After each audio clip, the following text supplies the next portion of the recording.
Terus limbah tadi mas, kurasan kolam itu dibuang di kolam bawah tanah tadi ya? Iya. Yang kolamnya di tanah. Itu untuk kolam ikan lele juga? Kolam ikan lele. Jadi ikan lele itu nggak semuanya sehat. Kadang ada yang kurang sehat, itu saya taruh di situ. Nah kebetulan sebagian dari teman-teman ini adalah pemancing gitu. Oh. Jadi dari teman-teman itu tadi minta, wes gimana kalau kita bayar berapa wes per kilonya? Ya udah, jadi saya buka ini dengan harga 25.000 harga pasaran mas.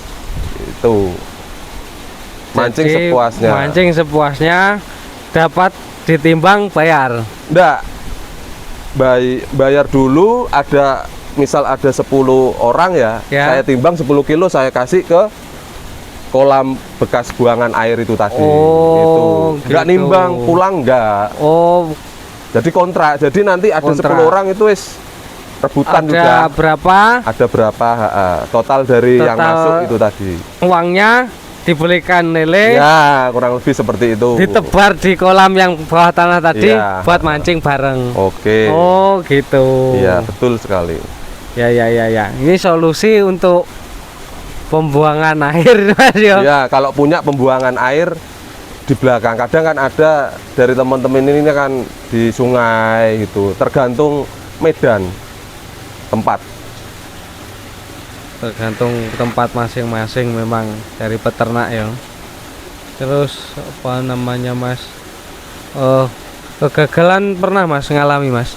Kegagalan Yang paling satu aja yang paling biasanya itu tebar padat mas. Tebar padat. Kena penyakit cacar gitu kan. Kat mas, banyu nentek. Oh, pengalaman paling anu mas, gagal pernah mas ya?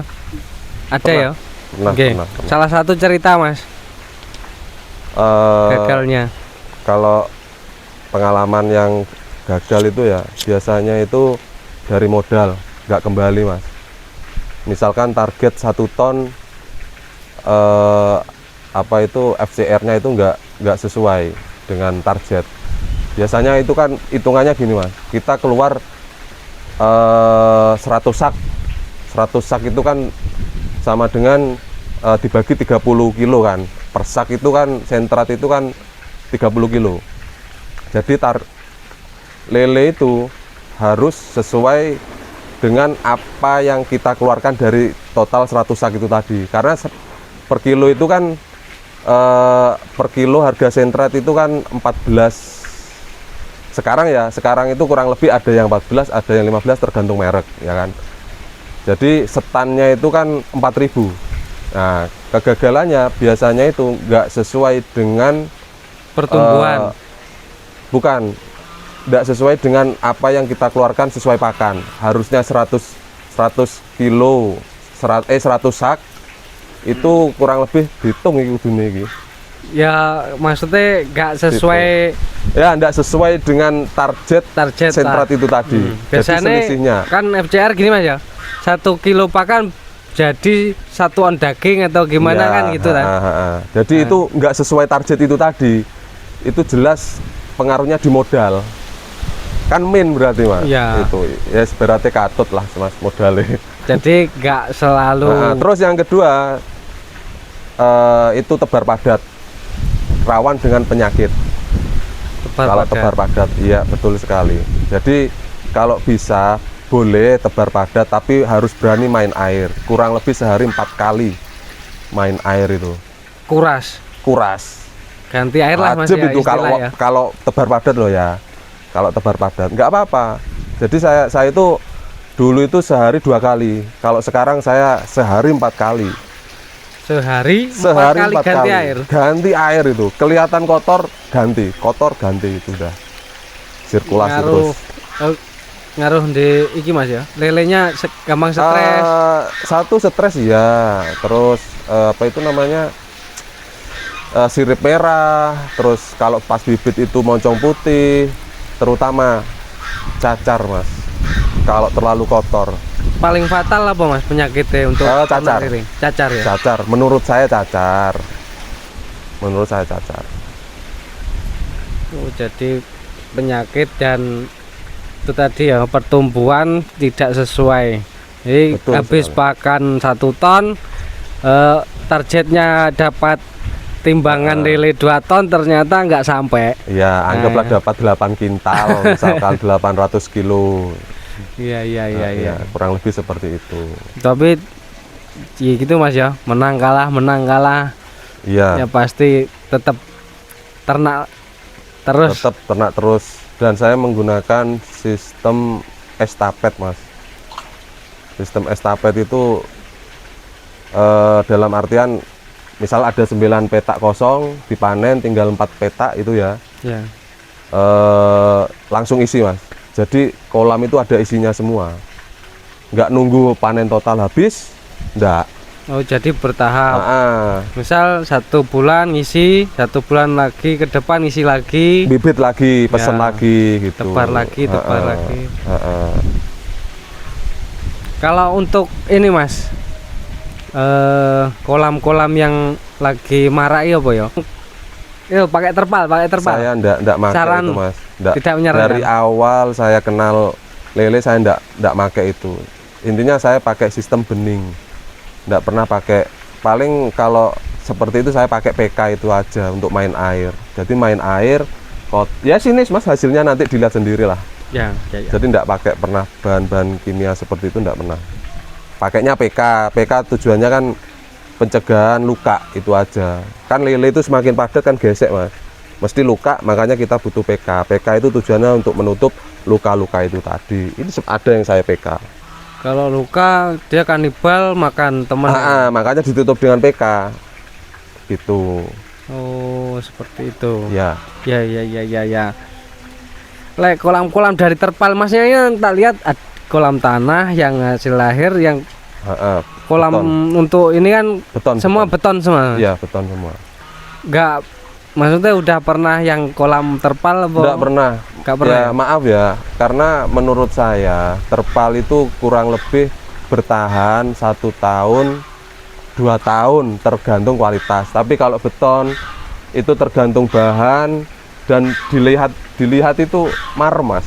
Menurut saya loh ya, ini menurut saya. Maksudnya memang hitungannya masih ini lebih murah pakai beton. Walaupun di hitungan awal kolam terpal lebih murah, tapi dari segi perawatan Iya. jangka panjangnya dihitung lebih murah beton. Karena kalau namanya kolam, kalau ada airnya pasti berlumut, dan lumut kalau terlalu tebal itu sisa-sisa makanan itu kan menempel, Mas. Nah, dan itu butuh digosok. Ya sudah, bersihkan. Kalau terpal kan gampang berlubang. Intinya Iya. gitu. Beda dengan beton. Ya, Beton itu di istilahnya PP rontok sendiri sudah nggak terlalu. Ya kita gosok tapi nggak terlalu sudah. Ini kolam ini kurang lebih, alhamdulillah hampir 10 tahun beton ini, Mas.